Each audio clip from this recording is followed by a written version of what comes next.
xafladan oo ahayd mid si heer sare ah loo soo qabanqaabiyey islamarkaana ay ku qalin jebinayeen ardayda dufcaddii koowaad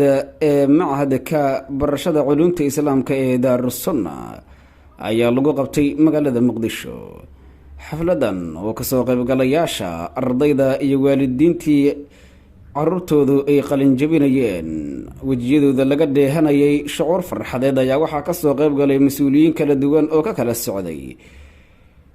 jaamacadaha kale ah jaamacadda islaamiya, jaamacadda horn of africa, jaamacadda imaam shaafici, jaamacadda imaam, jaamacadda banaadir iyo hay-adda khayriga ah ee almanhal.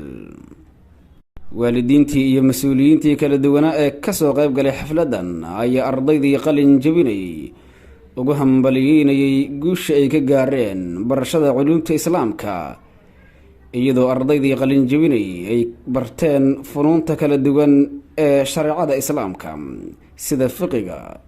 culumta axaadiidta iyo sidoo kale cilmiga thaqaafada islaamka. qaar ka mid ah waalidiintii soo xaadiray xafladan ay ku qalin jebinayeen ardaydan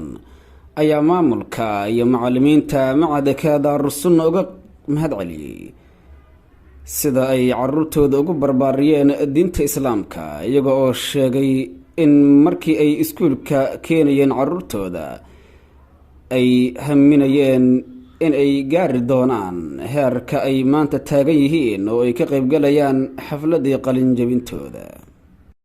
machadka daarusunna ayaa ka mid ah macaahidda ku yaala magaalada muqdisho